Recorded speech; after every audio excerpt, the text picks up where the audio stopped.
Ibn Ataillah al-Iskandari, l'abandon de la volonté propre. Introduction. Au nom de Dieu, le tout miséricordieux, le très miséricordieux. Voici ce que dit le maître Abul Fadl Ahmad ibn Muhammad ibn Abd al-Karim ibn Ataillah al-Iskandari. Que Dieu soit satisfait de lui, qu'il lui donne son agrément et qu'il nous fasse profiter de sa science ainsi que l'ensemble des musulmans, car il est à l'écoute de ses serviteurs, il leur est proche et il les exauce.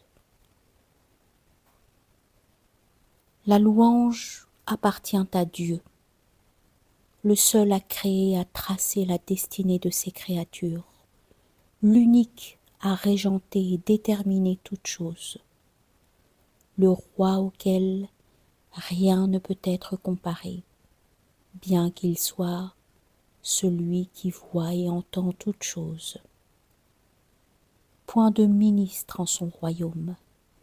Il est le souverain possesseur al-Malik et nul, petit ou grand, ne saurait échapper à son emprise. Mulk. Exempt de tout père, de tout semblable dans sa perfection, il transcende toute forme ou représentation dans la totalité de son essence. Il est l'omniscient auquel rien de ce que scellent les cœurs n'échappe. Celui qui a créé ne sait-il pas ce que vous dissimulez, alors qu'il est le subtil, l'informé?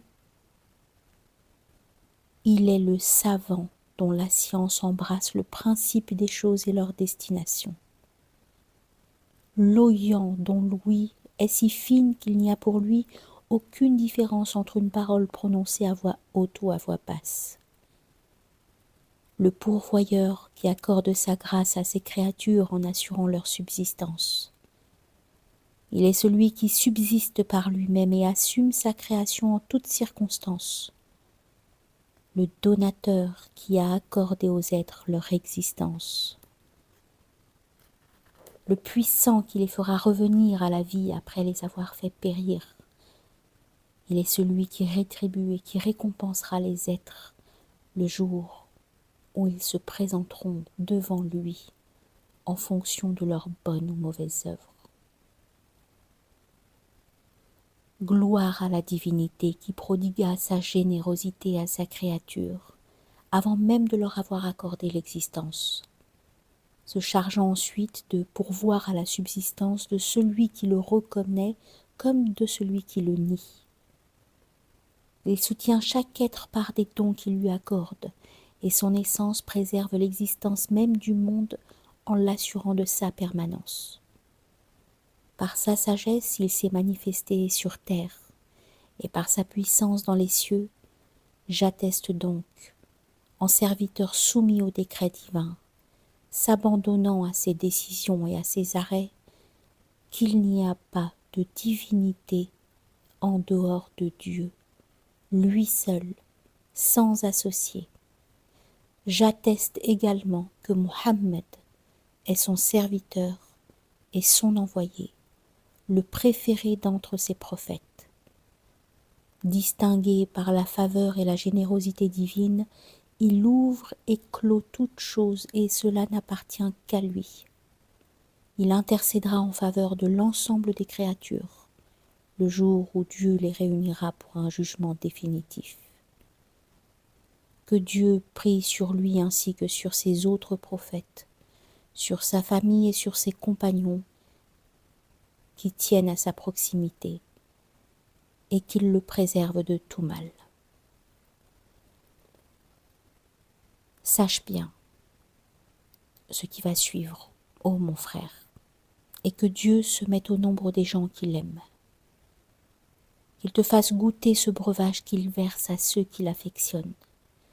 Qu'il te mette à l'abri de son dédain en t'accordant une union durable. Qu'il te place parmi ceux de ses serviteurs qu'il a favorisés de ses entretiens. Ceux qu'il console lorsqu'il réalise que les regards ne peuvent l'atteindre, en se révélant à eux sous les lumières de ses épiphanies. Il leur ouvre les jardins de la proximité et déverse dans leur cœur les inspirations divines, leur faisant contempler le plan qu'il a conçu pour eux de toute éternité, si bien qu'il lui abandonne les rênes du gouvernement. Il leur dévoile la subtile bienfaisance, l'utf qu'il exerce sur sa création, en sorte qu'ils s'abstiennent de toute rébellion, de toute objection vaine. S'en remettant à lui totalement, ils lui font désormais confiance en toutes choses, puisqu'ils savent que le serviteur n'obtient la satisfaction divine qu'en se montrant lui-même satisfait de son maître, et qu'il ne parvient à la servitude totale qu'en se soumettant à son décret. Chez eux, point de place pour un autre que Dieu.